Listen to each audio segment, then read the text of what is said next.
암호화폐 읽어주는 남자 지식행단 하루씨입니다. 오늘은 신문지상에서는 많이 나오고 있진 않은데요. 미국이 하반기에 약 11.5조 달러 상당의 국채를 발행해야 됩니다. 근데 이 국채 발행이 피할 수 없는 길인데, 이 국채 발행이 암호화폐 불장을 만들 수밖에 없는 조건을 가지고 있습니다. 미국의 역사상 유례 없는 대규모 국채 발행이 하반기에 어쩔 수 없이 할 수밖에 없는데, 그것이 왜 필연적으로 암호화폐 시장을 불장으로 만드는지에 대해서 여러분들과 함께 그 이유와 배경에 대해서 함께 나누는 시간 갖도록 하겠습니다. 자, 이제 본격적으로 시작하도록 하겠습니다. 본격적으로 방송을 시청하시기 전에 제가 한 가지 더 말씀드릴 게 있으니까요. 이것부터 먼저 보도록 하겠습니다. 우리 시청자 여러분들, 구독자 여러분들을 위해서 정말 중요한 내용 하나 전달해 드릴게요. 이게 이제 온체인 트래커를 통해서 밝혀진 건데, 이거를 확인해 보니까 1,600만 달러에 해당되는, 그러니까 하나로 계산하면 약 237억 정도 되는 거금이 이동을 한 거죠. 그게 이제 온체인 트래커를 통해서 확인이 되고, 그것도 아서에이스와 무라드와 윈터뮤트가 연계돼 있다라고 하는 게 밝혀진 거예요. 그러면서 이제 보십시오. 여기 이제 뿌옇게 나와 있는데, 이렇게 5개의 민코인을 매집하고 있다는 게 확인이 된 거죠. 이 중에서 이제 2개는 이미 엄청나게 급등을 했어요. 거의 60만 프로, 그 다음에 2300% 정도가 이미 상승했습니다. 이제 나머지 3개는 사실은 세팅 중인 거죠. 여전히 매집 단계에 있는 거고, 아마도 이 2코인처럼 이제 아마 급등을 할 걸로 예상이 되어지는데요. 그래서 저 같은 경우에 개인적으로 이 온체인 트래커를 통해서 밝혀진 요 3개의 코인을 조금씩 모아두고 있습니다. 그래서 가능하다면 여러분들도 큰 부담 없거든요. 민코인이라 너무 저렴하다고요. 이 코인들 조금이라도 모아두면 좋겠는데, 큰 금액이 아니어도 좋아요. 보통 보면 몇만 원, 몇십만 원입니다. 왜? 그래도 몇백 배, 몇천 배, 드문 경우는 몇만 배까지도 뜰 수 있기 때문이죠. 그러니까 5만 원만 넣어도 3억이 되는 거예요. 3억. 정말 인생 역전이 가능한 그런 분야의, 그런 섹터의 코인이라 볼 수 있는 거죠.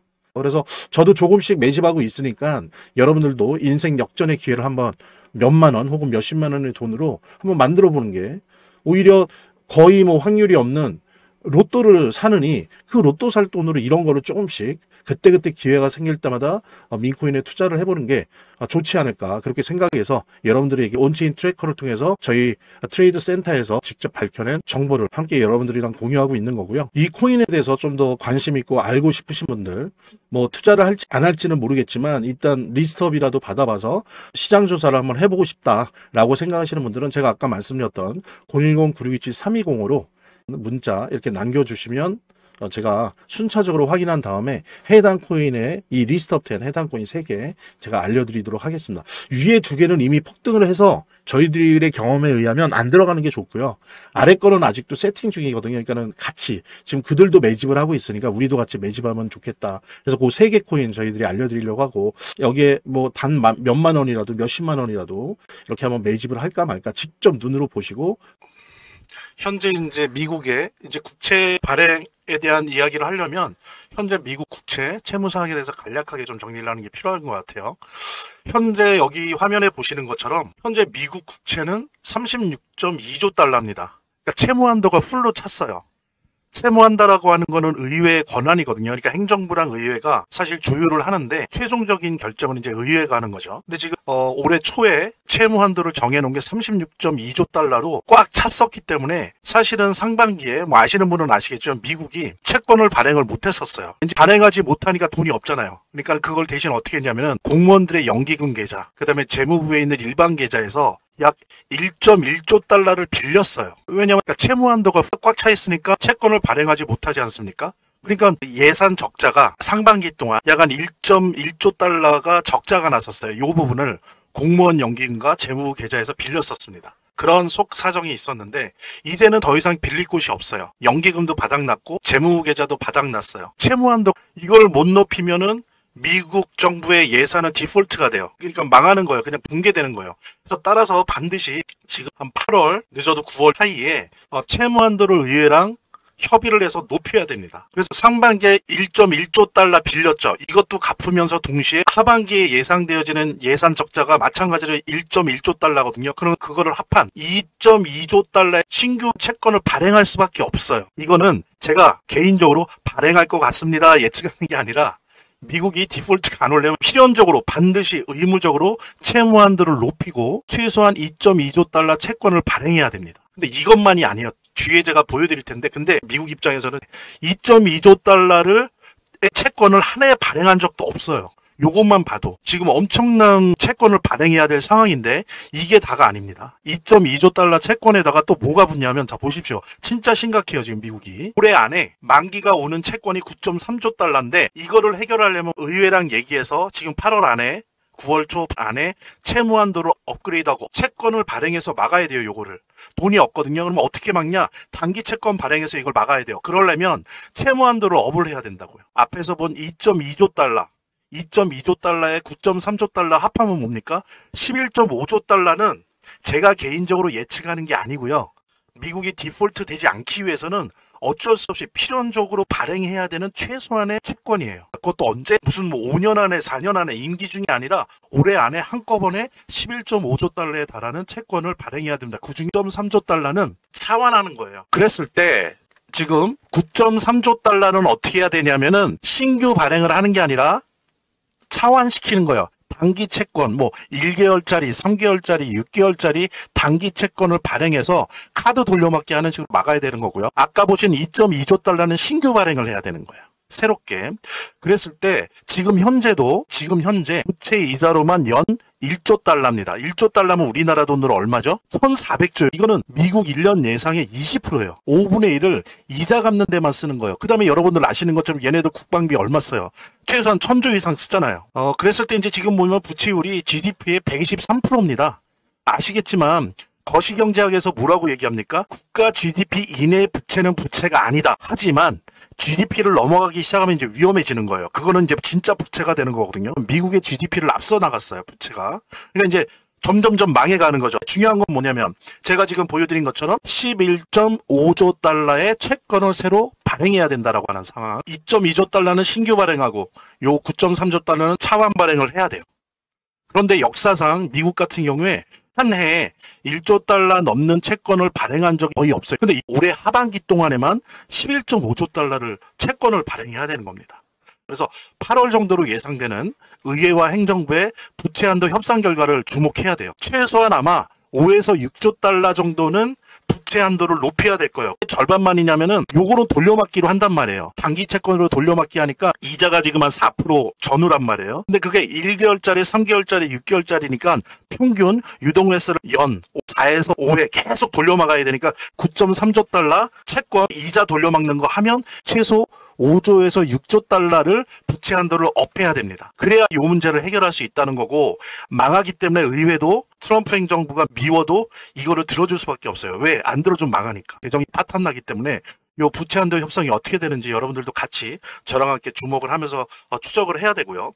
그런데 이제 중요한 건 이 모든 채권 발행이 과거처럼 제로금리나 1%, 2%가 아니에요. 여러분들 아시는 것처럼 4% 내외의 고금리로 발행해야 된다는 거. 그래서 이 금리 부담이 큰 거예요. 미국 입장에서도. 그러다 보니까 어떻습니까? 요즘 미국이 10년물, 뭐 6년물, 5년물, 20년물, 30년물 발행 안 해요. 왜? 그렇게 길게 하는데 금리를 4% 했다가 미국 망하죠. 옛날에 1, 2% 갖고도 지금 이런데, 그러니까 어떻게 합니까? 어쩔 수 없이 단기 채권을 발행할 수밖에 없어요. 여러분들 뭐 어떻게 하다가 힘들면 혹시 카드깡 해보셨어요? 카드 돌려막기? 지금 그런 상태인 거예요. 단기 채권을 발행할 수밖에 없어요. 이렇게 이자가 높기 때문에. 그 다음에 또 하나 보면은 세계 각국의 외환 보유고에서 미국 국채 비율이 계속 줄고 있죠. 중국도 줄고 있고 일본도 줄고 있고 영국도 줄고 있어요. 독일은 뭐 옛날부터 줄고. 그러면서 어떻습니까? 금비중이 높아지고 있어요. 이러다 보니까 어때요? 장기 국채를 안 산다고요. 나라들이. 기관들이. 그러니까 어떻습니까? 어쩔 수 없이 단기 채권을 발행할 수밖에 없어요. 앞에서 보신 것처럼 이자가 너무 높으니까 단기 채권을 발행할 수밖에 없고, 또 사줄 국가가 없다 보니까 단기 채권을 발행할 수밖에 없는 거예요. 그러니까 이런 식으로 단기 채권이 만연하니까 어떻습니까? 미국 국채 시장의 불안정성이 확대되는 거죠. 그래서 계속 불안한 카드 돌려막기가 되고 있는 거예요. 그래서 사실 이건 미국한테 대단히 안 좋고 달러 패권 차원에서도 안 좋은데, 세계 최고의 헤지펀드 회사 브리지워터 어소시에이트 창립자죠. 레이 달리오, 되게 유명한 사람인데, 이 사람이 뭐라 그랬냐면 5년 후 연방 수입이 의무 지출 꼭 써야 되는 거 및 이자 지급에 모두 소진된다는 거예요. 특별한 어떤 방법이 없이 이런 식으로 가면 딱 트럼프 임기 끝나고 1년 후에, 즉 지금으로부터 5년 후부터는 연방 수입이 의무 지출 및 이자 지급에 모두 소진되고 돈이 안 남는다는 거예요. 그건 뭡니까? 미국 재정이 붕괴되는 거예요. 미국 재정이 붕괴된다는 건 뭐예요? 달러의 기능이 상실된다는 거예요. 당연하죠. 미국이 파산하는 거예요. 금융적으로, 경제적으로. 지금 미국이 몇 가지 방법 밖에는 손 쓸 일이 없이 아주 위기에 처해 있다는 거예요. 그래서 사실 미국이 지금 어떻게 할 것인가가 눈에 보여요.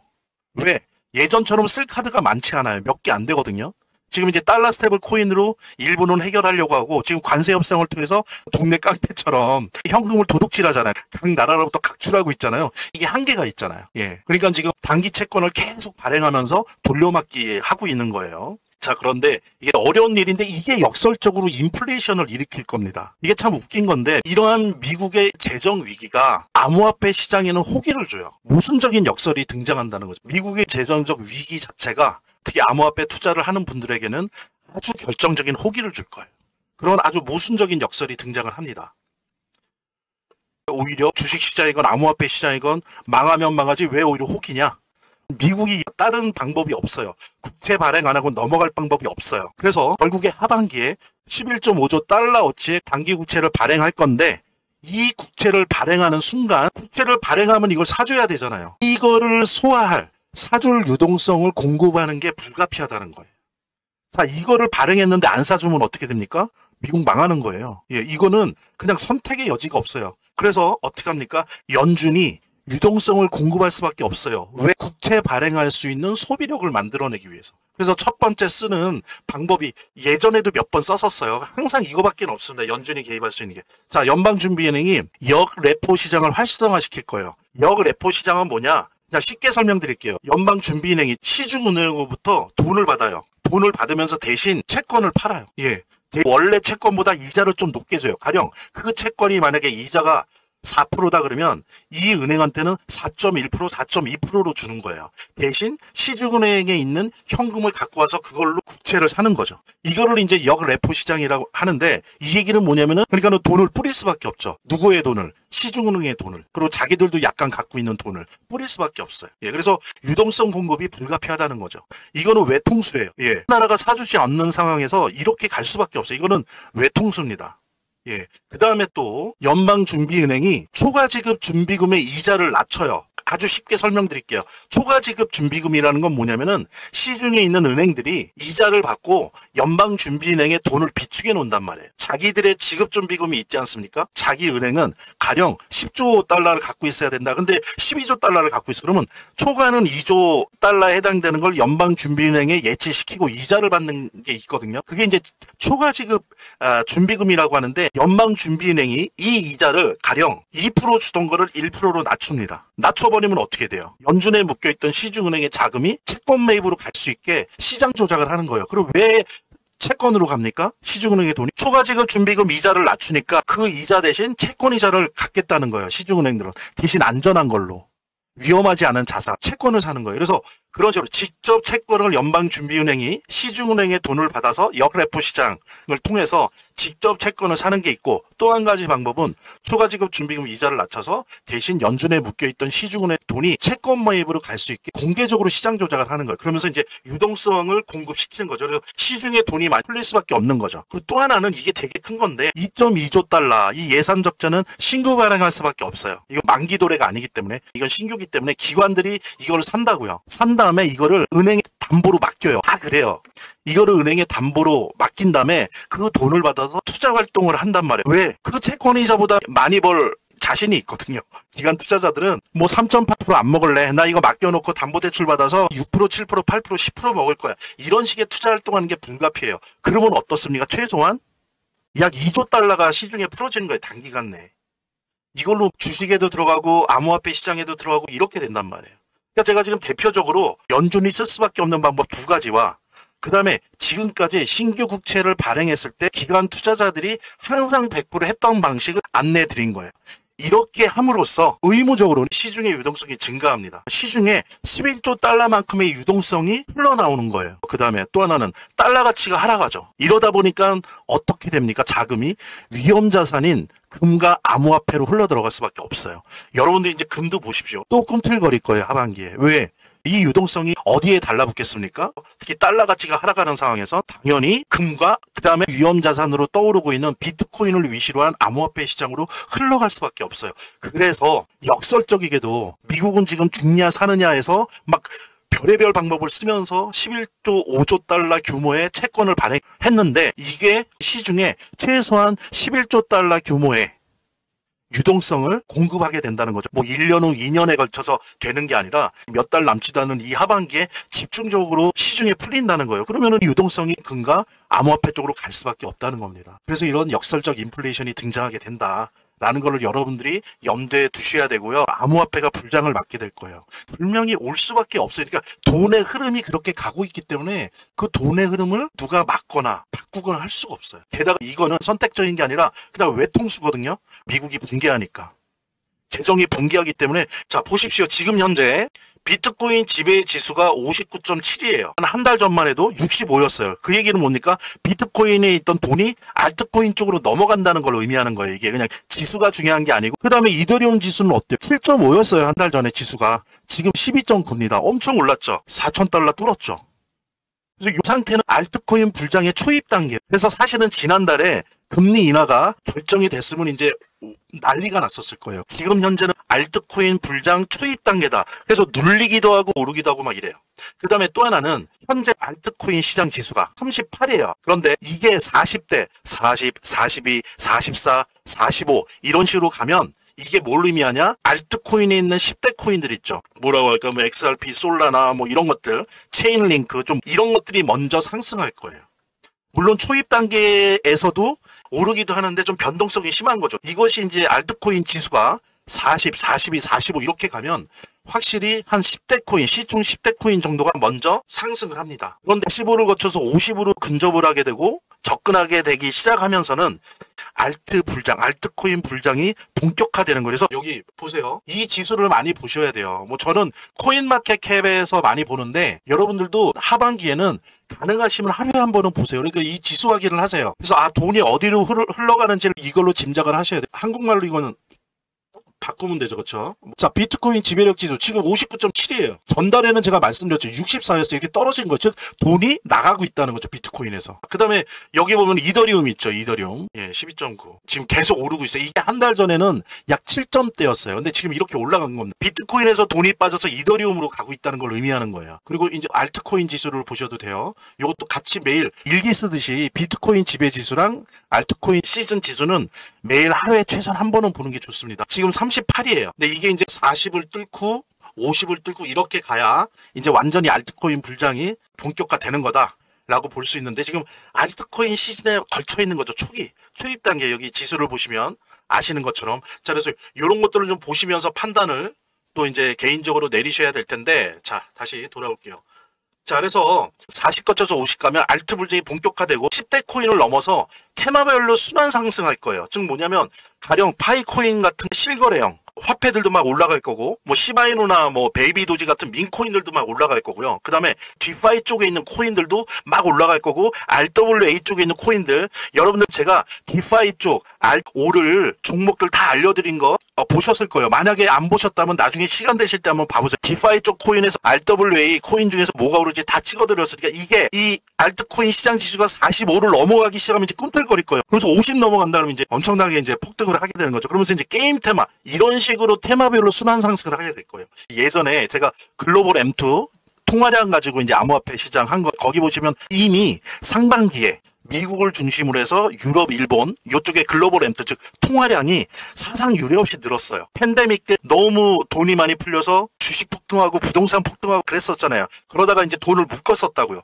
쭉 묶고 있다가 작년 하반기부터 해서 올해 6개월 동안 돈이 무지하게 많이 풀렸습니다. 거의 어느 수준으로 풀렸냐면 팬데믹 때만큼 풀렸어요. 게다가 이 상황에서 역설적 인플레이션 11.5조 달러에 해당되는 국채를 발행할 수밖에 없는 상황에서 그거를 사들이고 그거를 무마하기 위해서는 돈을 최소한 11조 달러를 그것도 1, 2년간이 아니고 요 하반기 몇 달 동안 풀어야 된다고요. 그동안 지난 6개월, 7개월 동안 글로벌 M2 통화량 사상 유례 없이 팬데믹 수준만큼 풀렸는데 여기다가 11조 달러 정도가 풀려요.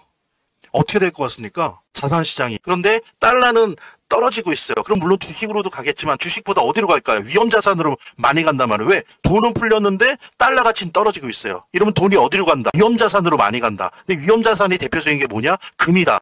그 다음에 뭐예요? 요즘은 금과 함께 비트코인을 위시한 암호화폐란 말이에요. 자, 그럼 마무리 타격이 뭐냐? 금리 인하입니다. 상반기 1월에서 6월까지 팬데믹만큼이나 전 세계에서 돈이 풀렸어요. 자, 플러스 뭐예요? 5조 달러에 해당되는 미국 채권을 발행해요. 그럼 그게 다 유동성이에요. 자, 이게 됐죠. 여기다가 마무리 타격이 뭡니까? 금리 인하까지 된다? 그럼 난리가 나는 거예요, 난리. 그래서 누구는 그럽니다. 2020년인가요? 2020년, 2021년 이후로 최고의 불장이 올 거라고 얘기하는 사람이 꽤 많아요. 금리 인하 가능성 동의하는 전문가와 연방준비은행 위원들 증가하고 있죠. 그래서 9월 16일, 17일 FOMC에서 금리 인하가 될 확률을 막 92%, 95%, 99%까지 잡고 있어요. 오히려 지금 논쟁이 벌어지는 건 뭡니까? 2번이냐 3번이냐 갖고 논쟁을 해요. 근데 유일한 변수는 있습니다, 여러분들. 100%는 아니. 우리나라도 관세 타결됐죠? 관세 타결됐는데 이것의 인플레이션. 왜냐하면 관세가 올라가니까 관세를 붙여갖고 팔게 되잖아요. 그럼 어때요? 미국의 물가가 올라가는 거죠. 근데 이 인플레이션 효과가 어느 정도일 것이냐? 그 다음에 언제 올 것이냐. 요것이 유일한 변수고, 근데 지금 분위기로는 그 11.5조 달러에 해당되는 채권을 발행해야 되는 미국이 거의 구석에 몰린 이 상황에서 연방준비은행이 9월을 마저도 금리 인하를 안 하면 잘못하면 망해요. 위험합니다. 그래서 설사 인플레이션 효과가 나타난다 할지라도 연방준비은행이 금리 인하를 할 확률이 매우 높다. 그래서 많은 전문가들이 지금 2%네 95%네 97%네 이러고 있어요. 만약에 이제 이것까지 된다면 뭡니까? 인하다. 그럼 불타는 숲에 헬리콥터로 기름 붓는 거예요. 엄청난 불장이 올 겁니다. 왜냐하면 돈이 너무 많이 풀리고 하반기에도 풀리는데 금리까지 인하한다? 난리가 날 거예요, 여러분들. 이거를 준비하셔야 됩니다. 이럴 때를 놓치면 안 돼요. 그래서 사실은 좀 눌릴 때, 아직 본격화되지 않았을 때 저는 지금 단기 차익 거래하는 거를 추천하는 건 아니에요. 정말 이렇게 쥐고 갈 만한 암호화폐들 같은 경우에는 지금 좀 눌릴 때 매수 들어가도 됩니다. 지금 좀 눌리고 있잖아요. 한 1, 2주 전에 막 좀 불붙다가 꺼졌죠. 다시 눌리고 있어요. 이럴 때 들어가도 됩니다. 저는 안 말려요. 왜냐면 더 오를 거기 때문에. 예. 자, 그 다음에 자 보십시오. 사실 파이코인은 이중 전략을 피고 있어요. 하나는 뭡니까? CEX가 뭐예요? 거래소잖아요. 중앙거래소. 예를 들면 OKX니. 이제 아직은 안 됐지만 바이낸스나 코인베이스 같은 데 상장하려고 하잖아요. 근데 파이코인은 그것만 하지 않아요. 왜냐면 파이코인은요. 비트코인이나 이더리움 같은 이런 블록체인 암호화폐가 아니에요. 파이코인이 보려고 하는 거는 소매형, 실거래형 암호화폐가 되고자 해요. 그러다 보니까 코인베이스나 바이낸스 등에 상장하려고 하는 전략을 쓴과 동시에 독특하게 온램프 파트너를 통한 이중 전략을 쓰고 있어요. 온램프가 뭡니까? 파이코인을 현금이나 카드로 그냥 구매하는 거예요. 거래소에서 구매하는 게 아니라 방사나 이런 데 있어요. 그러니까 이미 반사, 트랜스파이, 온램프 머니, 온램퍼 등 법정화폐 온램프 파트너들과의 협업을 통해서 KYB 승인을 획득을 했어요. 이 얘기는 뭐냐면은 거래소 없이 그냥 온램프에서 내가 법정화폐 원화나 달러나 엔화나 위안화나 혹은 비자카드, 마스터카드로 그냥 구매할 수 있다는 거예요. 이순 전략을 택하고 있는데 이게 왜 위력적이라고 보냐면은 블록체인 암호화폐, 예를 들면 솔라나나 XRP나 이더리움 등은 거래소를 통해서 해야 돼요. 그게 맞죠. 그래서 뭐 선물 ETF도 되고 막 이러면서 이제 파생 상품으로 되고 이런 건데 파이코인 같은 실소매형 암호화폐를 목표로 하는 코인들은 이런 블록체인 암호화폐에 비해서 거래소 상장이라고 하는 의미가 조금은 별 의미가 없을 수도 있어요. 오히려 실질적으로 온램프 같은 데서 쉽게 마일리지처럼 그냥 현금이나 카드로 사는 거죠. 파이코인은 지금 이런 식의 전략을 피고 있어요. 근데 이게 저는 아주 적절하다고 봅니다. 만약에 파이코인이 이더리움 같은 블록체인형 암호화폐였다라고 한다면 이런 짓 하면은 미쳤어 라고 했을 거예요. 근데 우리 파이코인은 소매형 암호화폐를 지향하기 때문에 아주 전략을 잘 짜고 있는 거예요. 이렇게 이중 전략을 하고 있다는 게 진짜 칭찬받아야 될 일이고, 이게 쌓이고 쌓이면 오히려 막말로 상장 안 해도 엄청나게 많은 사람들이 쓸 수가 있어요. 그럼 가격이 올라가는 거죠. 자, 그 다음에 지금 보신 분도 있겠지만 파이다오 스왑 베타 테스팅 중에 있습니다. 그러니까 파이다오 스왑이라 그래갖고 이거 파이코인을 이용해서 디파이, 즉 탈중앙화 금융활동을 하는 그런 플랫폼을 지금 만들고 있습니다. 드디어 베타 테스팅 중인데 아주 좋은 소식이죠. 그래서 디파이 생태계 조성에 가장 중요하고 획기적인 테마입니다. 그래서 이 부분에 베타 테스팅 하는 게 제대로 좀 돼서 막 거기에서 여러 가지 스테이킹도 하고 파밍도 하고 리커더도 풀 해갖고 여러 가지 금융활동도 하고 대출활동도 하고 이런 것들을 막 할 수 있게 지금 만들고 있거든요. 이런 것들이 잘 돌아가게 한다라고 한다면 아마 파이코인이 디파이 내에서 실거래되는 그 분량이 많아지는 거죠. 시장에서. 그렇게 되면 이제 가격이 올라가는 거거든요. 그래서 이런 부분 아주 중요하다는 거. 그 다음에 또 중요한 게 9월에 우리 파이코인이 쓰는 그 블록체인은 SCP라고 해서 스텔라 컨센서스 프로토콜, 즉 스텔라 블록체인이에요. 그래서 9월에 스텔라 블록체인이 버전 19에서 23으로 버전 업그레이드 합니다. 이게 버전 업그레이드 되면 속도가 더 빨라져요. 뭐 2배, 3배가 된다는데 그러면 마그나, KYC가 더 개선이 되겠죠? 그 다음에 또 타 블록체인과의 브리징이 확대돼요. 그러니까 호환성이 넓어지는 거예요. 그러니까는 우리 디파이 얘기하고 있는데 막 이더리움 디파이, 그러니까 이더리움 생태계에 가서 이더리움 블록체인에 가서 막 디파이도 하게 되고 솔라나 블록체인 가서 디파이도 하고 막 이렇게 되는 거예요. 그러니까 엄청나게 사용성이 넓어지는 거지. 되게 중요한 문제입니다. 그 다음에 또 뭡니까? 오픈소스 문제. 사실 요게 해결돼야 바이낸스나 코인베이스 상장되는 건데 어쨌든 이런 부분들도 해결될 가능성이 높다는 거예요. 9월에 스텔라 컨센서스 프로토콜 19에서 23으로 업그레이드 되는 거는 매우 중요한 문제입니다. 자, 그랬을 때 파이코인은 지금 이런 좋은 소재를 갖고 있는데 제가 말씀드린 11.5조 달러에 해당되는 채권 발행과 그 다음에 9월 16일, 17일에 있을 금리 인하로 유동성 장에서 급등 에너지가 충분한 정고점 3달러 가능하냐? 저는 가능하다고 봅니다. 올 하반기, 그 다음에 내년 초상반기, 이때 이제 금리 인하 2번 내지 3번 되면서 충분히 정고점을 뚫을 거고, 솔직히 제가 공평하게 말하면 파이코인만이 아니고 웬만한 커뮤니티를 가지고 있는 그 코인들, 그 다음에 이제 그런 블록체인 암호화폐들, 뭐 이더리움이나 솔라나, XRP 이런 친구들도 하반기 불장에서 정고점 뚫을 확률이 대단히 높습니다. 예. 그래서 지금은 막 가격을 잘 보셔서 누릴 때 확대 매수하는 거, 그다음에 기존에 갖고 계신 거 지루하다고 던지지 마시고요. 지금 전체적으로 불장이 본격화될 확률이 매우 높기 때문에 쥐고 계시고 또 누리는데 여유 자금이 있으시다. 추가 매수 가능하시고요. 그다음에 파이코인 같은 경우는 열심히 채굴 하세요. 채굴도 하시고 또 매수도 하시고, 예, 그렇게 하시길 바라고. 그래서 어쨌든 몇 년 만에 엄청난 불장이 올 확률이 높다는 부분 외통수예요. 선택의 여지가 없이 미국이 망하지 않으려면 하반기에 11.5조 달러에 해당되는 채권을 발행해야 됩니다. 발행한다는 건 뭐예요? 11.5조 달러의 유동성이 시중에 공급된다는 거고, 이미 상반기 1월에서 6월까지 팬데믹 수준에 준하는 돈이 풀린 상태에서 1.5조 달러가 짧은 기간 요 몇 달 동안에 풀리고, 게다가 9월 16일, 17일에 금리 인하까지 된다면 제가 설명 안 해도 아실 거예요. 예, 엄청난 불장이 올 겁니다. 여러분들 관련된 준비들 잘 하시고 정말 오랜만에 오는 이 기회를 여러분들 절대 놓치지 마시고요. 제가 그 과정에서 항상, 물론 저도 부족하고 저도 틀릴 수도 있지만 항상 진지하게 스마트하게 여러분들 투자 도와드릴 테니까요. 같이 공유하시면서 영상 여기까지 봐주신 우리 시청자 여러분들, 구독자 여러분들을 위해서 정말 중요한 내용 하나 전달해 드릴게요.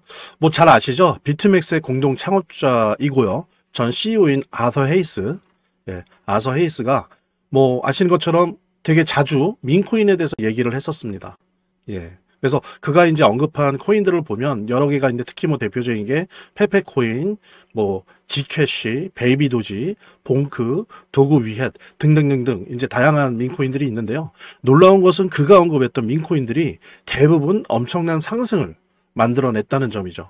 그러니까 뿐만이 아니고 헤이즈 스스로가 실제로 페페, 뭐 봉크 보시면 페페, 뭐 지캐시, 도지, 도구 위헷 같은 거에 대해서, 같은 이 민코인에 대해서 실질적인 매수를 했고요. 특히 이제 지캐시 같은 경우에는 비트코인의 보험이다 라고 하면서 엄청난 사랑과 애정을 내비치기까지 했었죠. 우리 아사헤이스가 언급한 이 해당 코인들의 차트를 보면 그가 언급한 이후에 다 이렇게 엄청난 상승을 했어요. 페페도 그랬고 지캐시도 그렇고 베이비도지도 이때 마찬가지였고요. 그 다음에 도구 위에 또 결국에는 엄청난 폭등을 일으켰었고, 뭐 봉크도 유명했죠. 아서헤이스의 발언 이후로. 그리고 또 민코인 하면 어떻습니까? 떠오르는 인물이 있죠. 민코인에 대해서 관심을 가지신 분들은 아마 아실 텐데, 골드만삭스 애널리스트 출신이죠. 무라드. 예, 무라드 또한 민코인을 아주 직접적으로 언급을 했습니다. 보통 제가 이제 아서헤이스를 이어서 무라드 얘기를 하는 게, 보통 그 현직에 있는 필드에서 직접 뛰고 있는 스페셜리스트들, 전문가들이 보통 민코인은 직접적으로 언급하지 않거든요.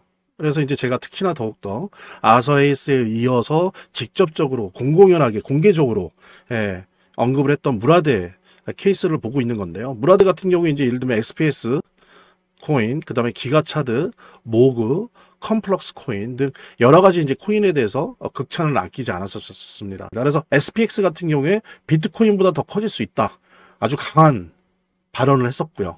그 다음에 이제 기가차드 같은 경우에도 시가총액 $500 이상 될 것이다. 그러면서 이제 기대 발언을 했었고요.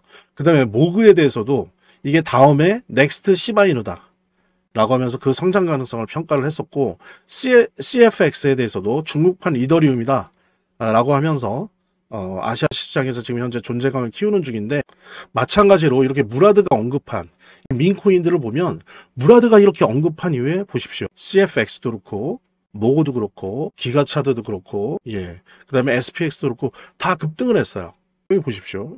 SPX 한번 언급을 했다가 엄청나게 뛰었죠. 이렇게 이제 무라드 본인이 민코인에 대해서 애정을 가지고 있고 관심을 가지고 있고 또 직접적으로 투자를 하고 있어요. 그래서 SPX 아까 말씀드렸잖아요. XPX한테도 자신이 $31만 직접 투자를 했습니다. 현물 투자를 했어요. 그래서 나중에 $5천만 전환이 되었죠. 엄청난 수익인 거죠. 이게 이제 말하자면은 한 4억 정도 투자해서 690억 정도로 부른 거예요.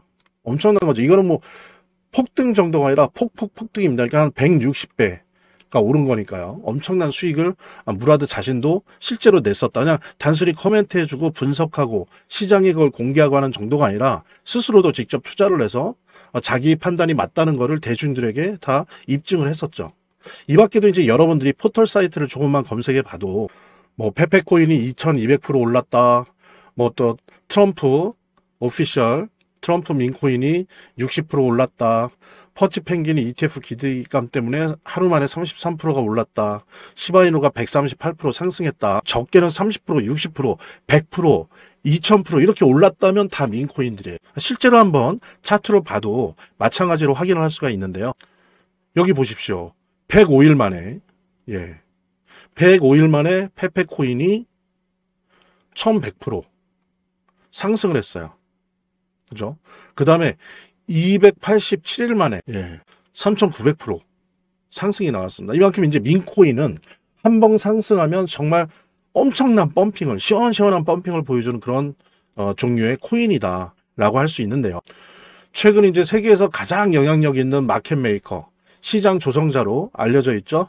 아마 들어오신 분들도 되게 많을 텐데, 윈터뮤트. 최근 세계에서 이제 가장 영향력 있는 마켓 메이커, 시장 조성자로 이제 유명하죠. 뭐 들어보신 분들 많을 텐데, 윈터뮤트이 있습니다. 그러니까 윈터뮤트의 지갑에서 다수의 민코인들이 발견됐죠. 그리고 이 민코인 포트폴리오의 64%가 바이낸스에 상장되어 있다고 합니다. 그래서 바이낸스가 어땠어요? 윈터뮤트에게 $2000만 어치의 암호화폐를 전송했다. 이게 이제 논란이 되게 됐어요. 근데 이게 이제 말하자면 민코인이었죠. 이게. 그죠? 민코인이었고, 이 때문에 이제 플로키나 페페 등 각종 민코인이 급등을 했었죠. 그러면서 이제 급등의 배후 세력으로 윈터뮤트가 당연히 언급이 됐을 수밖에 없었고요. 시장에서. 그리고 이제 또 아시는 분은 아실 텐데, 플로키 프로젝트 같은 경우에 이제 윈터뮤트와 다른 또 다른 마켓 메이커인 TWF 랩스. 유명하죠, 여기도. 뭐 윈터뮤트만큼은 아니지만 뭐 거의 그 다음으로 유명하다 할 수 있는데, 여기에 투자받았던 사실만으로도 25%가 급등을 해버렸습니다. 보통 이렇다는 거죠, 민코인들 같은 경우에 시장이. 여기서 우리가 주목해야 될 거는 민코인 급등의 배후에 윈터뮤트 같은 이런 마켓 메이커가 항상 도사리고 있다는 거예요. 우리가 실제로 윈터뮤트에 대해서 이렇게 검색만 조금만 해봐도 정말 많은 민코인의 물량을 확보하고 투자를 하고 있다는 걸 확인할 수 있거든요. 이제 놀라운 점은 우리가 앞서 계속 봤죠. 민코인에 대해서 관심 있는, 직접 투자도 해서 많은 수익을 보고 있는 아더 헤이스나 무라드가 또한 마찬가지로 민코인과 관련돼서 이 윈터뮤트랑 연관이 있는 것으로 파악이 된다는 거죠. 그러니까 온체인 트래커를 통해서 밝혀진 바에 따르면 지금 보십시오. 윈터뮤트, 아더 헤이스죠? 보세요. 동일한 지갑이요. 무라드도 마찬가지예요. 이렇게 특정 개인 지갑으로 디지털 자산을 옮긴 게 보이잖아요. 이게 이제 온체인 트래커를 통해서 밝혀진 건데, 이거를 확인해 보니까 $1600만 해당되는, 그러니까 하나로 계산하면 약 237억 정도 되는 거금이 이동을 한 거죠. 그게 이제 온체인 트래커를 통해서 확인이 되고, 그것도 아서에이스와 무라드와 윈터뮤트가 연계돼 있다라고 하는 게 밝혀진 거예요. 그러면서 이제 보십시오. 여기 이제 뿌옇게 나와 있는데, 이렇게 5개의 민코인을 매집하고 있다는 게 확인이 된 거죠. 이 중에서 이제 2개는 이미 엄청나게 급등을 했어요. 뭐 거의 60만 프로, 그 다음에 2300% 정도가 이미 상승했습니다. 이제 나머지 3개는 사실은 세팅 중인 거죠. 여전히 매집 단계에 있는 거고, 아마도 이 2코인처럼 이제 아마 급등을 할 걸로 예상이 되어지는데요. 그래서 저 같은 경우에 개인적으로 이 온체인 트래커를 통해서 밝혀진 요 3개의 코인을 조금씩 모아두고 있습니다. 그래서 가능하다면 여러분들도 큰 부담 없거든요. 민코인이라 너무 저렴하다고요. 이 코인들 조금이라도 모아두면 좋겠는데 큰 금액이 아니어도 좋아요. 보통 보면 몇만 원, 몇십만 원입니다. 왜? 그래도 몇백 배, 몇천 배, 드문 경우는 몇만 배까지도 뜰 수 있기 때문이죠. 그러니까 5만 원만 넣어도 3억이 되는 거예요. 3억. 정말 인생 역전이 가능한 그런 분야의, 그런 섹터의 코인이라 볼 수 있는 거죠. 그래서 저도 조금씩 매집하고 있으니까 여러분들도 인생 역전의 기회를 한번 몇만 원 혹은 몇십만 원의 돈으로 한번 만들어 보는 게 오히려 거의 뭐 확률이 없는 로또를 사느니 그 로또 살 돈으로 이런 거를 조금씩 그때그때 기회가 생길 때마다 민코인에 투자를 해보는 게 좋지 않을까 그렇게 생각해서 여러분들에게 온체인 트래커를 통해서 저희 트레이드 센터에서 직접 밝혀낸 정보를 함께 여러분들이랑 공유하고 있는 거고요. 이 코인에 대해서 좀 더 관심 있고 알고 싶으신 분들 뭐 투자를 할지 안 할지는 모르겠지만 일단 리스트업이라도 받아봐서 시장 조사를 한번 해보고 싶다라고 생각하시는 분들은 제가 아까 말씀드렸던 010-9627-320으로 링크라는 문자 이렇게 남겨주시면 제가 순차적으로 확인한 다음에 해당 코인의 이 리스트업10 해당 코인 3개 제가 알려드리도록 하겠습니다. 위에 2개는 이미 폭등을 해서 저희들의 경험에 의하면 안 들어가는 게 좋고요.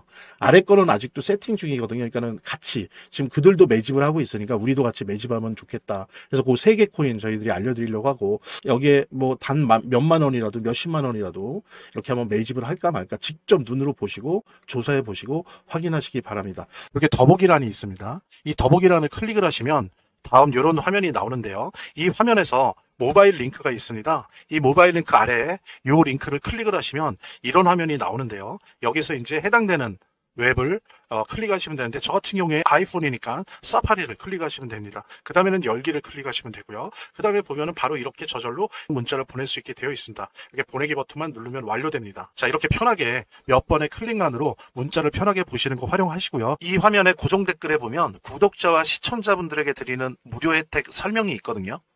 여기 보면 암호화폐 투자 관련 서적이나 무료 코인 신청 등의 혜택 설명이 있으니까요. 꼭 한번 봐주시기 바랍니다. 구독과 좋아요 한 번씩 눌러주시고요. 제 채널의 유일한 에너지니까요. 다음 영상에서 다시 찾아뵙겠습니다. 시청해주셔서 감사합니다.